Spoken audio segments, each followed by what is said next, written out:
예, 이제 우리 수업은 4차 시 수업으로 넘어왔는데요.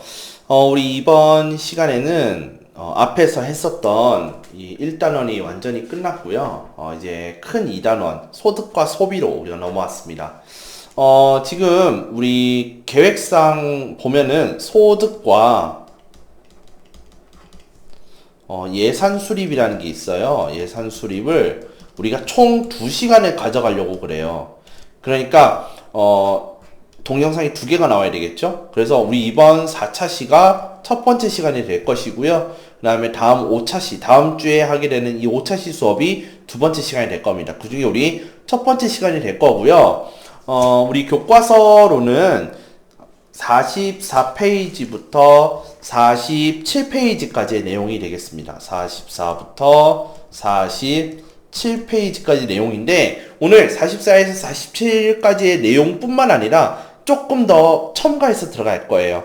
그래서 오늘 이 내용은 이 교과서의 내용도 좀 많이 들어가 있긴 하겠지만 교과서의 내용도 많이 들어가 있지만 사실 여러분들이 오늘 따로 어디다가 적어 놓으실 내용도 상당 부분 있으실 겁니다. 그래서 이번에 여러분들 기왕 하게 된 거, 기왕 우리 열심히 준비하게 된 수업을 하게 된 거 한번 열심히 한번 해보도록 하시죠. 자, 첫 번째 소득에 대한 내용입니다. 자, 먼저 44페이지인데요. 자, 일정 기간 동안에 기존의 재산 가치를 감소시키지 않으면서라는 전제하에 증가된 소비 능력을 화폐 가치로 환산한 것이라는 말이 굉장히 어려운 말이죠. 그쵸? 예. 자, 첫 번째 일정 기간 동안에 자, 일정 기간이라고 한다는 것은 그것이 주가 됐던 하루가 됐던 또는 달이 됐던 또는 해가 됐든 이제 년이 됐든 그쵸? 네. 그래서 그런 일정 기간 동안에 기존의 재산 가치를 쓰지 않고라는 거예요. 그러니까 소비를 했다 안 했다? 소비 없이 증가된 소비 능력이랑 자 여기서 말하는 소비 능력이라는 것은 뭐냐면 결국 내가 화폐 가치로 했을 때 벌어들였다는 뜻이겠죠. 그쵸? 그러면 이 세 줄짜리를 요약하면 어떻게 되겠습니까? 일정 기간 동안에 내가 소비하지 않고 순전히 벌어들인 것. 이것이 바로 소득이 되는 것이고요. 영어로는 income이 되겠죠. 그죠? 네, income. 이렇게. 그러면 이것을 우리가 소득에는 두 가지가 있어요. 첫 번째, 경상소득이라는 게 있고 비경상소득이라는 게 있어요. 근데 이건 제가 뒤에 가서 꼭 제가 할 거기 때문에 자, 잠깐 키핑 하시고요. 이것을 풀어서 쓰면요. 근로소득과 사업소득과 재산소득과 경상이전소득과 비경상소득을 더한 거예요. 그러면 근로소득부터 경상이전소득까지는 전부 뭐라는 거예요? 경상소득에 들어간다는 뜻이 되는 겁니다. 그래서 우리 오늘 이 소득에 대해서 보도록 할 거예요. 자, 첫 번째 우리 근로소득에 대해서 이야기를 할 건데 자, 먼저 우리 그 페이지 45쪽에 참고 자료에 보시면 유량과 저량이 나와요. 유량, 저량은 우리가 뒤에서 다룰 거기 때문에 일단 지나가고요. 45페이지에 나오는 내용을 좀 봐주셨으면 좋겠어요. 45페이지, 45에서 46페이지고요. 요 특히 소득에 대한 내용은 우리 46페이지에 보시면 표가 하나 나옵니다. 그쵸? 요 표를 제가 나중에 한꺼번에 정리를 해서 다시 복습해 드릴 때 여러분들 참조하셨으면 좋겠어요. 자, 첫 번째 근로소득입니다. 자, 여러분 근로소득이 뭐예요? 근로가 뭐예요? 노동한 거죠? 일한 거죠? 그죠? 일해서 얻어낸 수익이죠. 그럼 이거 뭐라고 합니까? 급여, 월급, 그 다음에 상여금, 보너스라고 그러죠. 그죠? 급여와 상여금을 우리는 근로소득이라고 합니다. 즉, 나의 시간과 나의 노동력을 팔아서 얻어낸 소득을 우리는 근로소득이라고 얘기합니다. 자, 두 번째, 사업소득인데요. 자, 이거는 잘 읽어보셔야 돼요. 비법인 기업이에요. 법인 기업이 아니라 비법인 기업의 주인이 여기서 얘기하는 건 비법인 기업이라는 게 뭐예요? 법인을 구성하지 않았다는 것은 그냥 기존의 가게 정도? 예? 또는 아까 법인을 만들지 않았다고 했으니까 큰 기업은 아닐 거 아니에요. 그쵸?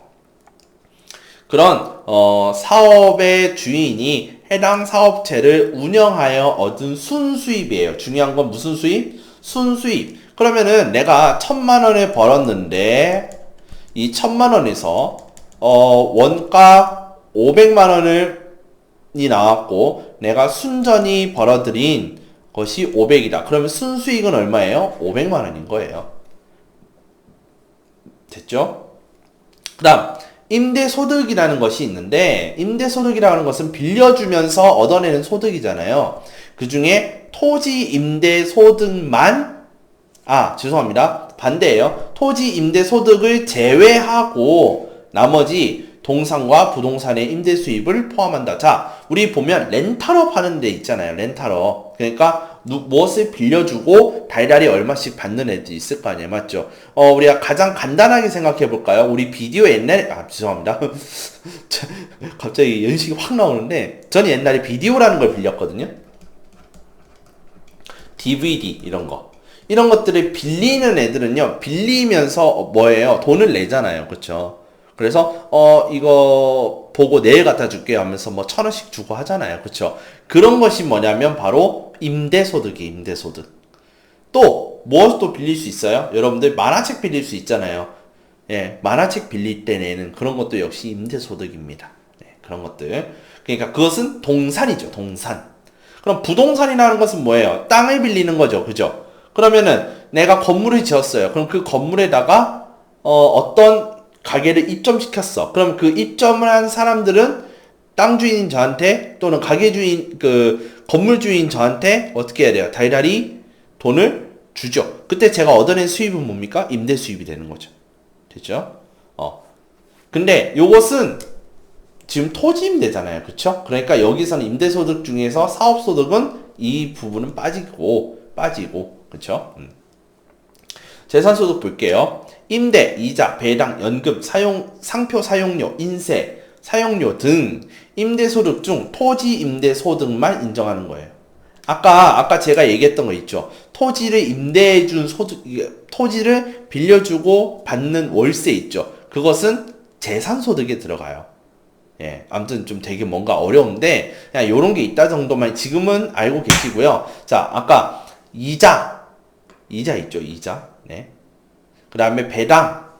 우리 주식을 하게 되면은 주식을 통해서 나중에 주식을 갖고 있는 주주들이라고 해야죠. 그죠? 주주들한테 경영상을 알려주고 만약에 흑자로 해서 회사가 돈을 벌었을 때 그 회사가 벌어들인 수익에 대하여 각 이제 주주들한테 배당금이라는 걸 주잖아요. 그죠? 그 다음에 연금이라는 건 뭡니까? 우리가 연금이라는 거 나중에 나누어서 그쵸? 받게 되는 그러한 이제 금액을 우리 연금이라고 그러죠.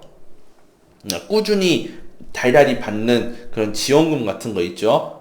왜 흔히 국민연금 이런 거 있죠. 그런 거. 물론 이 연금이라는 것도 있잖아요. 그냥 받을 수도 있지만은 우리가 미리 이렇게 돈을 내서 쌓아놓은 다음에 그 돈에서 달달이 얼마씩 돌려받는 형태. 대신에 거기에 이자가 포함이 돼서 나오는 거죠. 그쵸? 그 다음에 상표 사용료, 인세. 자, 인세라고 하는 것은 어떤 게 인세예요?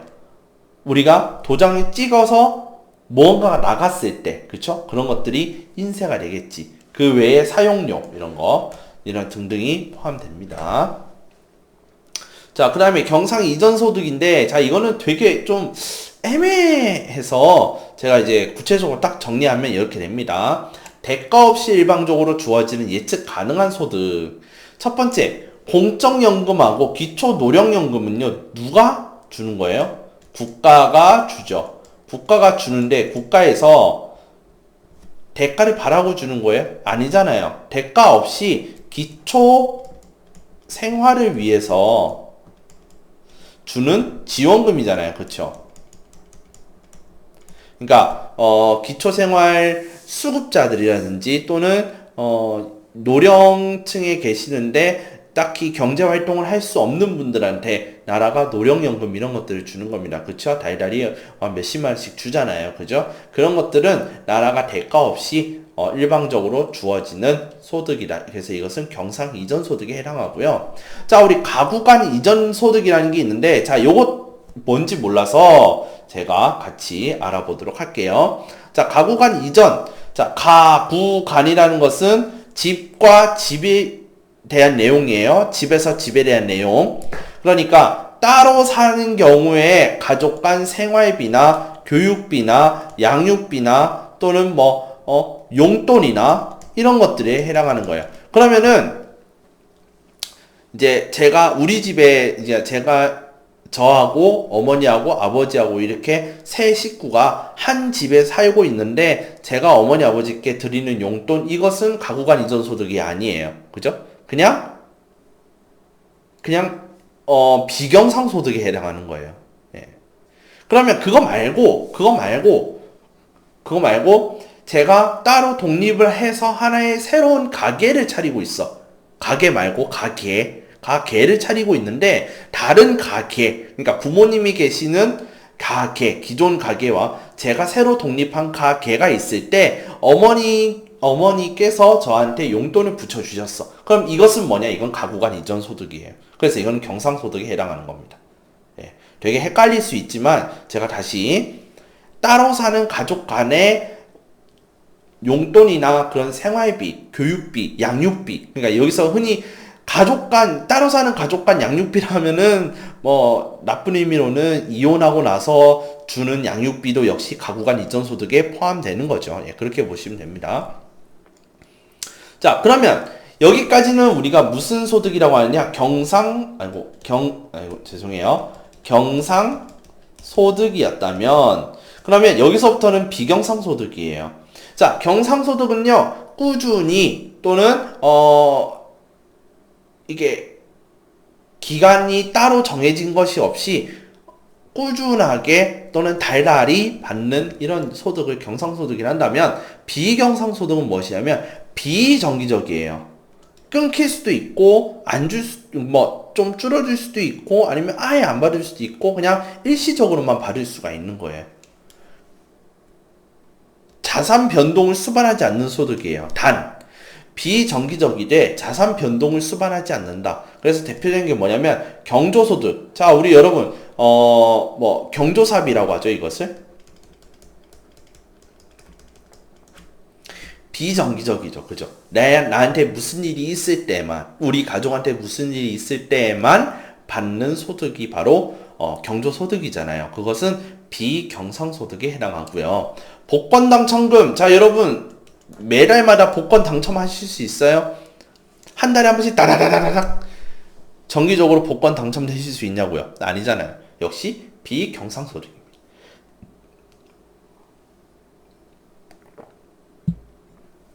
자, 그 다음에 여러분들 사고 나실 수 있죠. 그렇죠? 물론 사고가 안 나기를 제가 간절히 바랍니다만 사고라는 게 일어날 수가 있어요. 특히 교통사고 이런 것들이 날 수가 있는데 그때 보험사에서 또는 사람들한테서 그런 사고에 대한 보상금을 받을 수 있잖아요. 그렇죠? 그럼 그런 경우도 우리가 정기적으로 받는 게 아니잖아요. 이런 것들은 비경상소득에 포함합니다. 단 보험금 있잖아요. 여기서 말하는 보험금은 사고보상금이랑 달라요.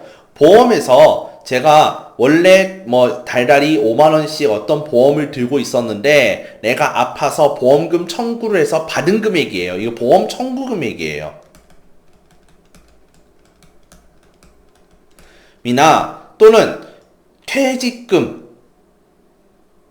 그 다음에 여기서 말하는 연금은 보통 우리가 국민연금이나 아니면은 사적으로 따로 들어서 받고 있는 사적연금 이런 것들은 자산이 증가했다라고 우리나라는 보고 있기 때문에 얘네들은 비경상소득이 아니에요. 자산 증가이기 때문에 얘는 그냥 경상소득이라고 봐야 된다라고 보시면 될 것 같아요. 자, 그럼 이걸 한번 정리해 보도록 하겠습니다. 자, 소득은요 두 가지로 나눌 수 있다고 했어요. 경상소득과 비경상소득. 그래서 그 중에서도 경상과 비경상을 나누는 것은 정기적으로 받느냐 또는 기간이 정해져 있느냐 아니냐. 자, 이런 것들을 통해서 경상소득과 비경상소득으로 나눈다라고 그랬어요. 그래서 경상소득 같은 경우에는 정기적으로 받고요. 그 다음에 비경상은요 비정기적이고 그 다음에 순간적으로 받을 수 있고요. 네, 뭐 일회성이다라고 봐도 무방한 이제 그런 이제 성격의 소득을 우리는 비경상소득이라고 그래요. 자, 그래서 우리 경상소득에는 첫 번째 근로소득이라는 게 있고요. 예, 우리가 일해서 버는 돈, 그다음에 사업소득이라고 해서 대기업 같이 그런 법인체로 되어 있는 거 말고요. 비법인을 얘기해요. 여기서는 법인이 아닌 사업체의 소득. 그 다음에 재산소득이라고 해서 주식 배당금이나 이자나 토지 임대 소득 같이 이런 내 재산으로 인해서 얻어낸 소득을 재산소득이라 그래요. 그 다음에 경상 이전 소득이라고 해서 무엇을 바라고 하는 게 아니라 대가를 바라고 내는 것이 아니라 대가 없이 주어지는 소득을 우리는 경상 이전 소득이라 하는데, 우리가 이 가구간 이전에서 나오는 용돈은 무슨 용돈이다? 내가 독립하고 나서 부모님한테 받는 용돈.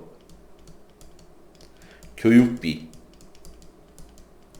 그러니까 이것은 뭐냐면 가구와 가구 사이에서 돈이 오가는데 이 돈의 액수가 얼마든지 상관없이 뭐 없이 대가 없이 주어졌을 때를 우리는 가구간 이전이다 라고 이야기를 한다라고 말씀을 드렸어요. 자, 그 다음에 비경상소득에는 경조소득, 그쵸? 비정기적으로 들어오죠. 복권 당첨금 이런 거 일시적으로 들어오는 겁니다. 그쵸? 일시적으로.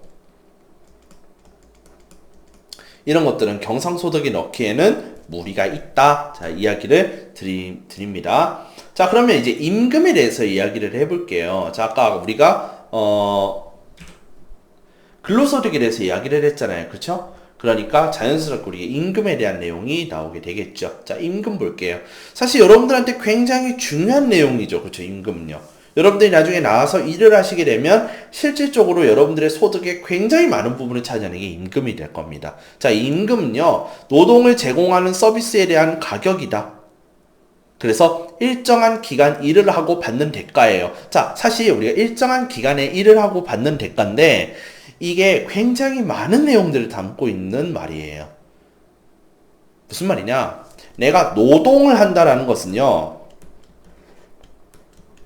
내 시간을 고용한 사람에게 맡기는 거다라고 생각하시면 좋을 것 같아요.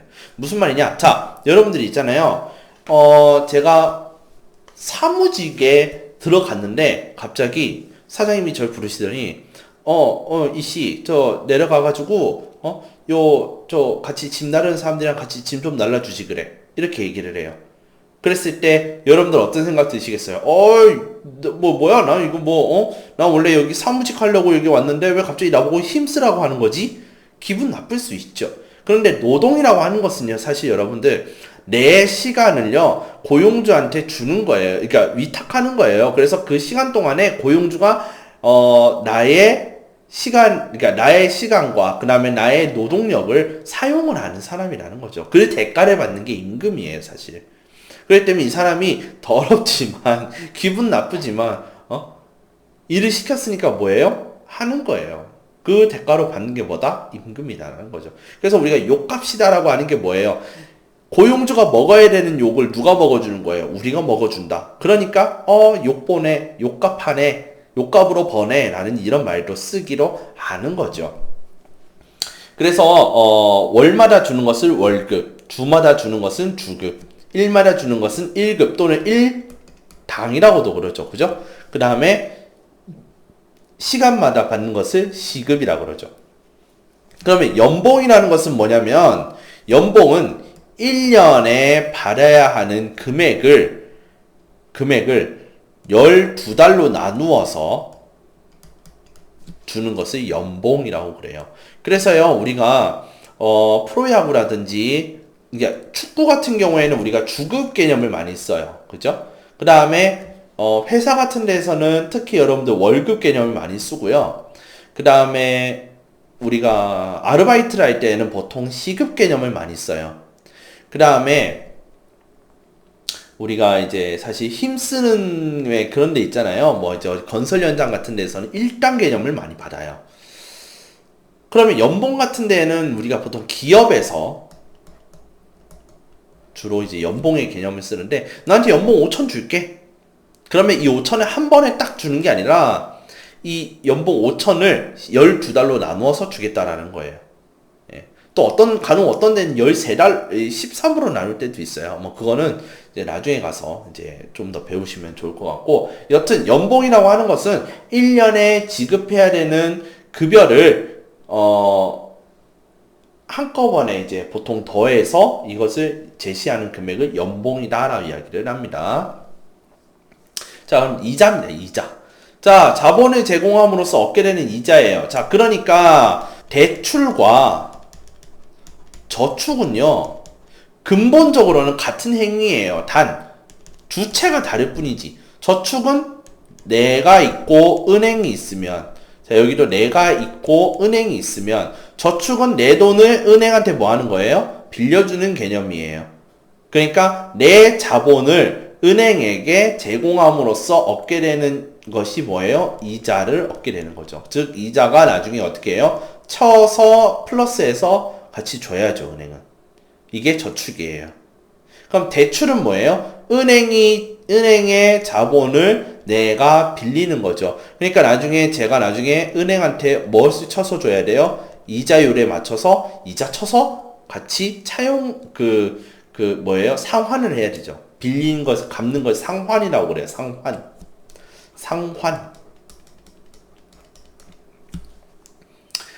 자, 그래서 이자는요, 자본을 제공함으로써 얻게 되는 대가를 우리는 이자라고 얘기를 해요.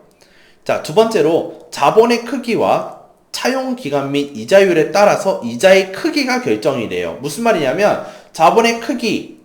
자, 보통 우리가 빌린 본래 금액을 원금이라고 그래요. 가령 내가 1,000만 원을 빌려서 갚을 때 1,400만 원으로 갚았다 할 때, 그때 이 1,000만 원을 우린 뭐라 하냐? 원금이에요. 이것은 자본의 크기입니다. 자, 그 다음에 차용 기간. 내가 1년에 빌릴 것이냐, 10년에 빌릴 것이냐, 30년에 빌릴 것이냐 하는 그런 기간이에요. 그 기간에 따라서 역시 이자율이 오를 수도 있고 내려갈 수가 있어요. 예.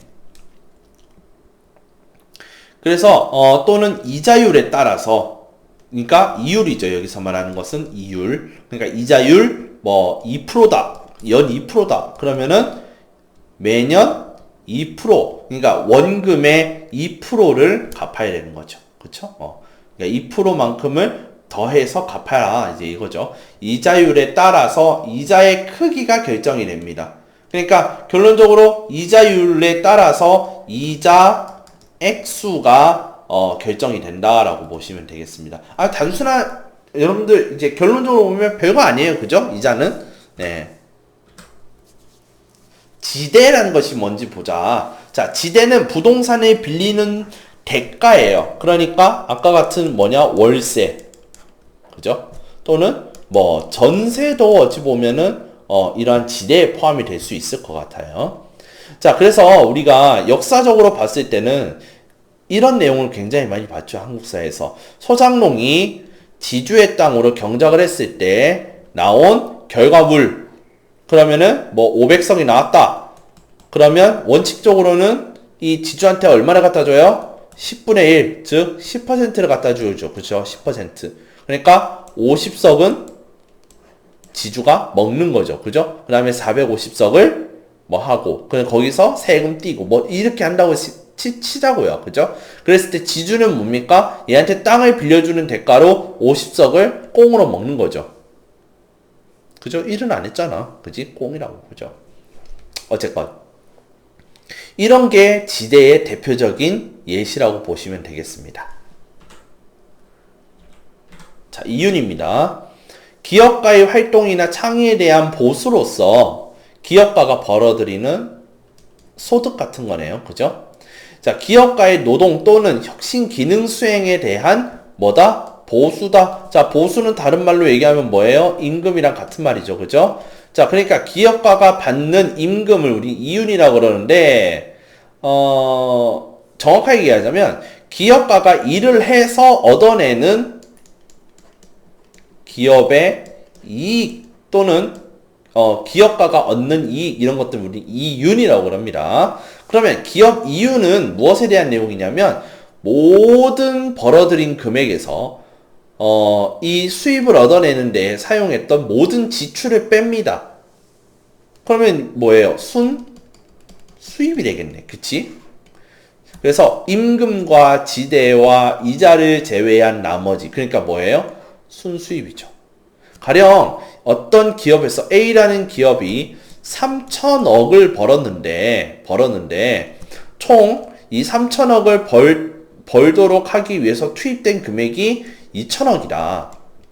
그러면은 3천억은 뭐예요? 총 수입이 되겠지. 그럼 2천억은 뭐예요? 총 지출이 되겠지. 그러면 이 A가 실제적으로 벌어들이는 것은 1,000억이다. 이것은 총 순수입이 되겠죠. 그죠? 순수입이 되겠지. 그런데 이 1,000억에는 무엇이 포함되지 않느냐면 임금이 빠지는 거예요. 자, 여러분 임금은 뭡니까? A 회사에 다니는 모든 사람들의 월급이 되겠지. 그지? 그럼 이것은 뭐예요? 총 지출이죠. 지대. 자, 빌려준 거죠. 빌려준 거. 자, 근데 빌려준 거는 순수입이라 보기엔 좀 그렇죠. 또는 여기서 말하는 지대라고 하는 것은요, 지출한다라고 보셔도 돼요. 뭘 지출하는 거야? 자, A라는 회사에 본사 건물이 딱 있어. 서울이야. 강남이네. 그러면 이게 원래 땅 주인이 있을 거 아니야. 그쵸? 이 땅 주인한테 뭘 줘야 돼요? 임대료를 줘야 되겠지. 아까 땅을 빌린 대가로 주는 것을 뭐라고 그래요? 지대라고 그러죠. 그러니까 이것도 역시 뭐예요? 지출입니다. 이해하셨어요? 그 다음에 이자. 자, A라는 회사가 이 3천억을 벌기 위해서 은행에 500억을 빌렸다.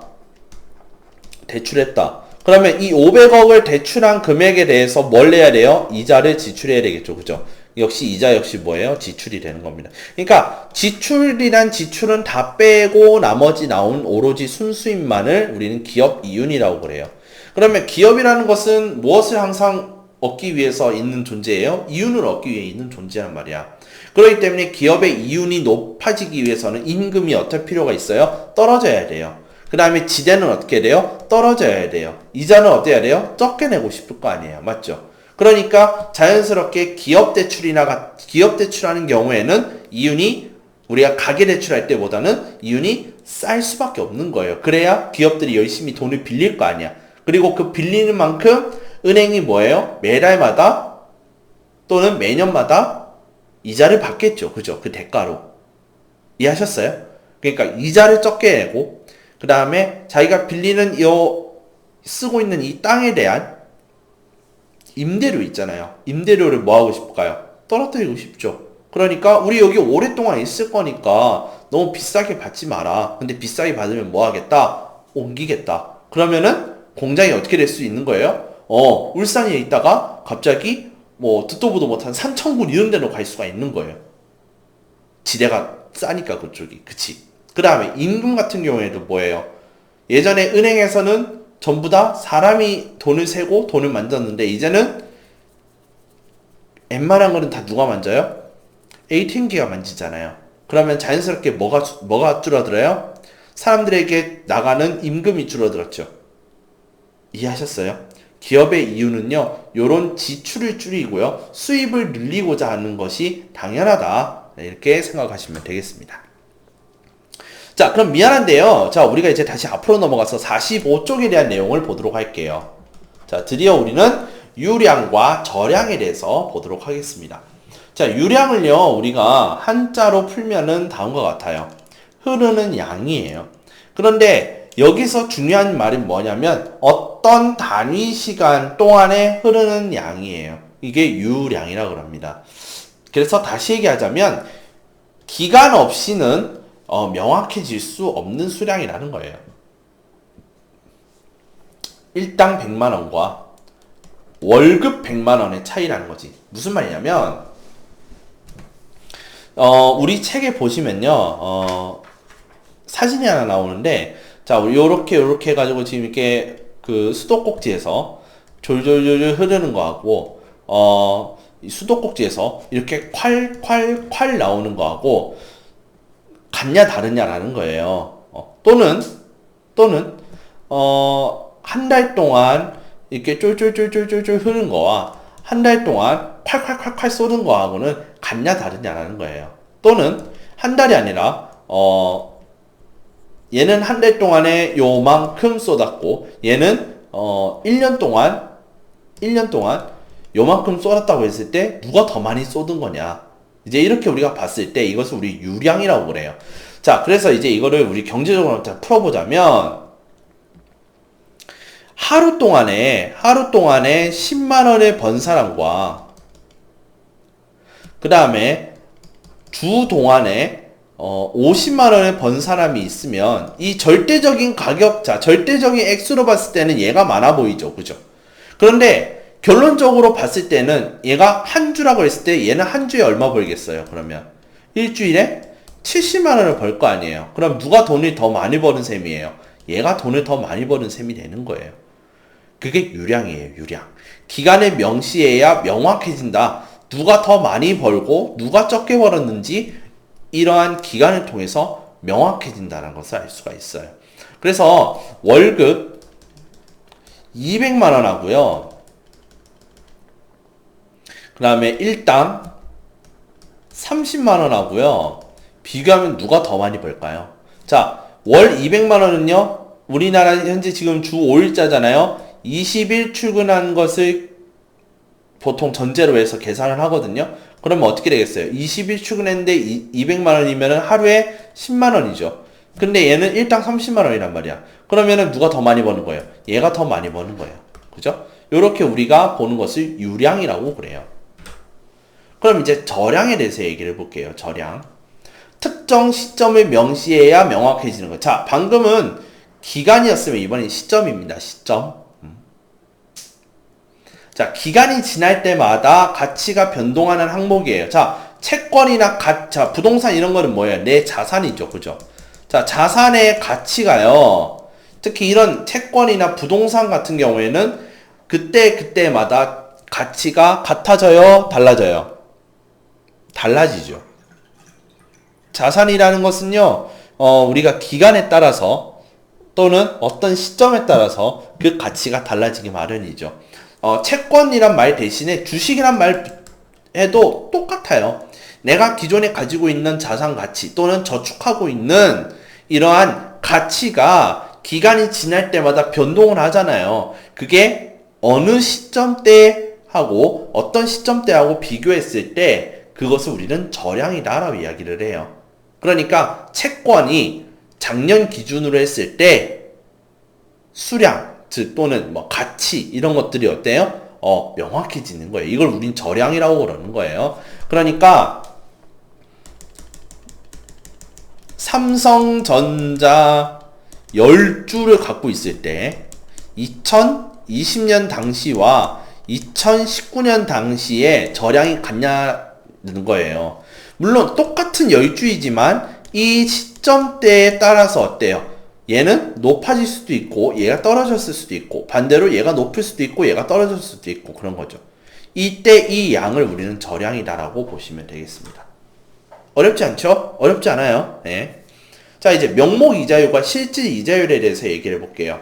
자, 실질 이자율이라고 하는 것은 명목 이자율에서 물가 상승률을 뺀 나머지를 실질 이자율이라고 합니다. 자, 그러면 실질 이자율이라는 뜻은 뭐냐면 우리가 실제로 적용되는 이자율이라고 보시면 돼요. 우리가 실질적으로, 그러니까 사실 명목 이자율이요, 올해를 기준, 그러니까 뭐 그 해의 물가 상승률에 맞춰서 이제 나타낸 것이 명목 이자율이잖아요. 근데 명목 이자율에서 물가 상승률을 빼면은 실제로 우리가 내는 이자율이 바로 실질 이자율이다라고 보시면 돼요. 그러면 실질 이자율이 높을수록 그 시기에 물가보다 이자가 더 많다라는 것을 얘기할 수 있는 거죠. 그죠? 그러니까 물가가 요만큼 상승했는데 실질 이자율이 높으면 어떻게 되는 거예요? 이자율은 이만큼 올라가는 거예요.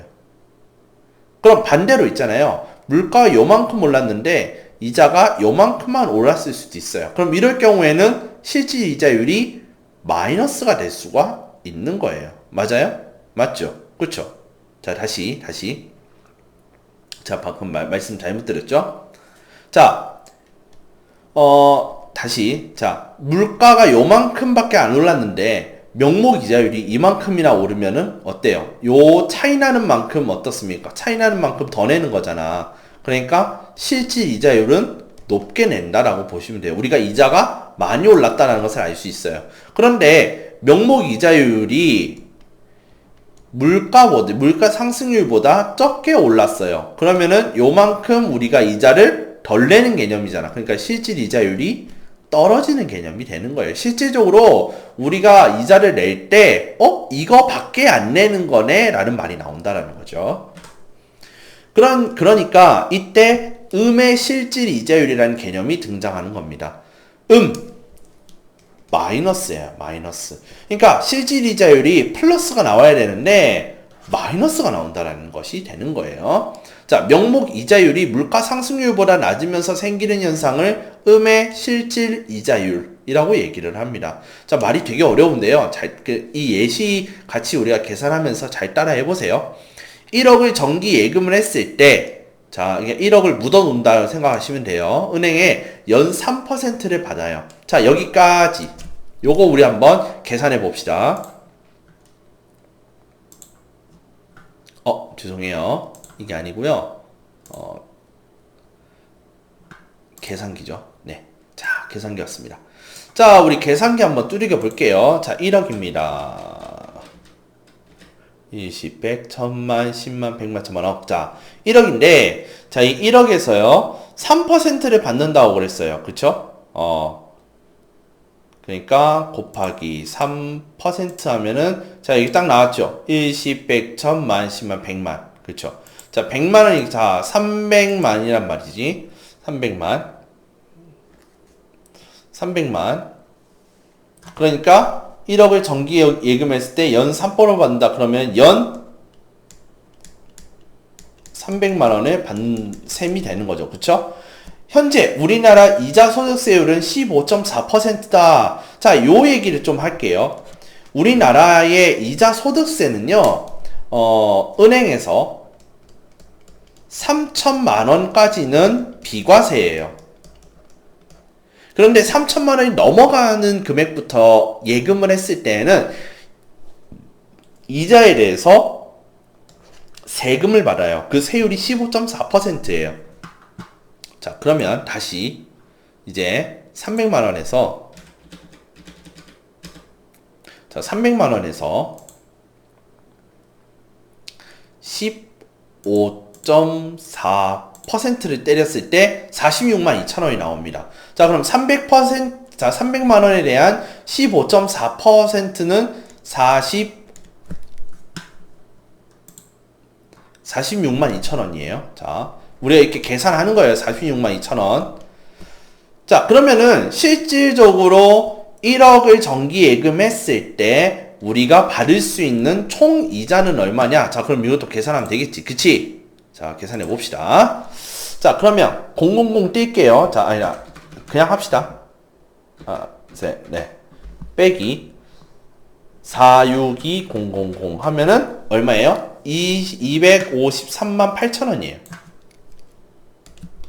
253만 8천원이 이렇게 되겠죠. 그죠? 자, 그러니까 1억을 정기 예금했을 때 현재 우리나라 이자 소득세율로 따졌을 때 매년 받을 수 있는 이자는 253만 8천원입니다. 자, 그랬는데 이 당시 우리나라 물가 상승률은 2.6%예요. 그럼 실질 이자는 얼마일까요? 자, 요 계산해 봅시다. 자, 실질적으로 제가 받는 금액이 253만 8천원이에요. 자, 그러면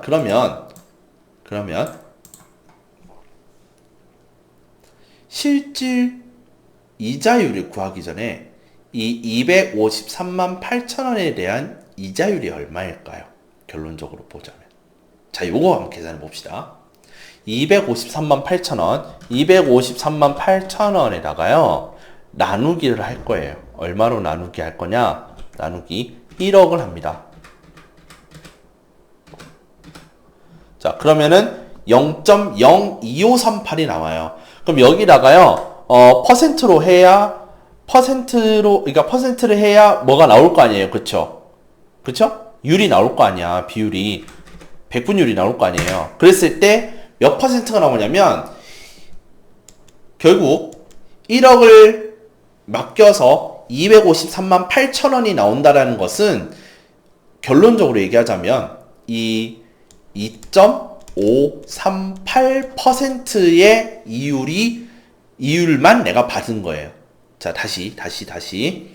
자, 연 3%인데 이자 소득세율을 제한 나머지 이자에 대해서 결론적으로 우리가 받는 이자율로 나타내면 얼마다? 2.538이에요. 그쵸? 그러면 2.538에서 2.6을 빼면 플러스 값이 나옵니까? 마이너스 값이 나옵니까? 마이너스 값이 나온다라는 거예요. 그러면 물가는 2.6%만큼 상승했는데 내가 이자로 받는 금액은 2.6보다 뭐예요? 물가 상승률 2.6보다 적은 금액의 이자를 받는다라는 거죠. 그랬을 때 어떤 일들이 일어나요? 내가 저축을 했는데 저축한 거에 대한 효과가 높은 거예요? 떨어진 거예요? 떨어진 거죠. 그럼 자연스럽게 내가 저축을 했는데 뭐 한 거랑 똑같아요. 손해봉격이 된 거죠. 그죠? 내가 1억을 이렇게 저축을 했는데도 불구하고 뭐 하는 거예요? 물가 상승률이 더 높아져서 실제로 내가 받은 이자의 가치가 떨어졌다는 뜻이에요. 음의 실질 이자율이란 이자가 가치가 하락했다는 것을 의미하는 것이고요. 결국 이것은 나에게 있어서 손해로 작용하게 된 셈이 되는 거예요. 음의 실질 이자율이란 그렇습니다. 됐죠? 자, 그러니까 음의 실질 이자율이라고 하는 것은, 자, 실질 이자율이란 명목 이자율 빼기 물가 상승률이잖아요. 근데 이 명목이라는 것은 아까 우리 계산할 때 어떻게 계산했냐면 3%에 대한 이자에서 빼기 세율을 뺀 거야. 그러면 나머지 금액이 나오잖아요. 그쵸? 이것이 뭐냐면 사실상 우리가 구해야 하는 이자예요. 이자. 실제 받는 이자. 그러면 이 이자가 이 물가 상승률에 더해졌을 때 얼마나 가치 지니냐라고 했을 때는 이게 플러스 값이다 마이너스 값이다? 마이너스 값이 나와버렸다. 즉 이것은 나에게 있어서는 뭐예요? 손해보는 상황이 돼버린 거예요. 그러니까 좋은 게 아니죠. 이런 경우가 있다라는 겁니다. 뭐냐? 물가 상승률에 비해서 이자율이 낮았을 경우에 이런 일이 벌어진다라는 거예요. 그러니까 좋은 게 아니겠죠. 자, 우리 오늘 학습 정리를 한번 해보도록 할게요. 오늘 우리 굉장히 많은 양들을 배웠습니다. 특히 소득에 대해서 얘기를 되게 많이 했고요. 그 다음에 지나가는 의미로 임금과 이자와 지대와 이윤에 대해서 배웠습니다. 자, 먼저 임금이라고 하는 것은 우리가 흔히 얘기하는 급여에 관련된 내용이다라고 말씀을 드렸었고요. 그죠? 이자라고 하는 것은 사람과 사람 또는 은행과 은행, 사람과 은행 이런 관계에서 금융활동이 생겼을 경우 그때 그 금융활동에 대한 대가예요. 대가. 그게 이자라는 거예요.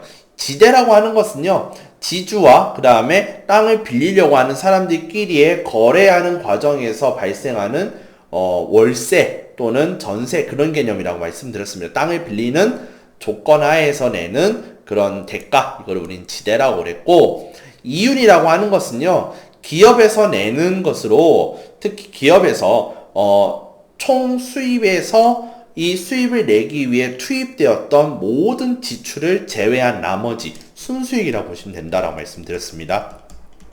순수익 됐죠?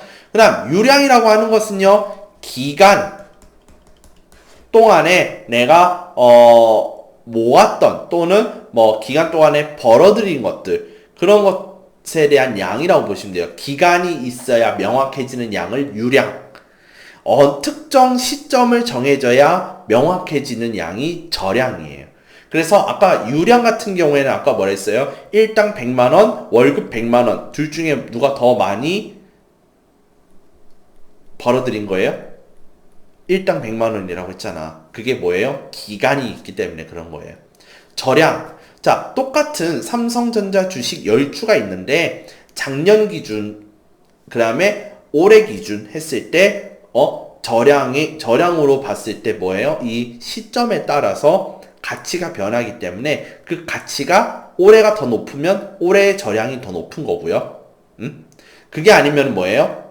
저량이 올해 작년에 비해서 낮아진 거 되겠죠. 그죠? 그러니까 저량이라고 하는 것은 시점이 있을 때 명확해진다. 이렇게 볼 수가 있습니다. 그 다음에 명목이자율, 실질이자율, 그 다음에 음의 실질 이자율에 대해서도 얘기를 했었어요.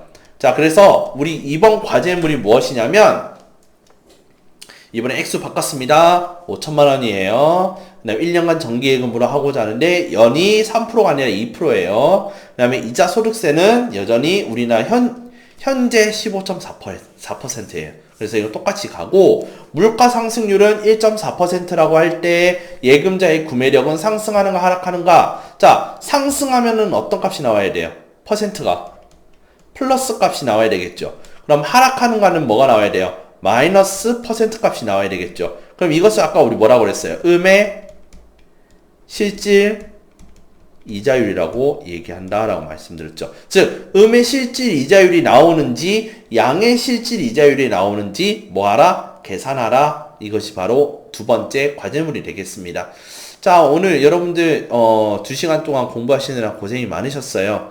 자, 우리 오늘 배웠던 내용들을 잘 생각하셔서 이 두 가지 과제물 해결하시는데 꼭 도움이 되셨으면 좋겠고요. 여러분, 과제물까지가 우리 수업의 끝입니다. 자, 지금까지 실용경제 3차시, 4차시 고생하셨습니다.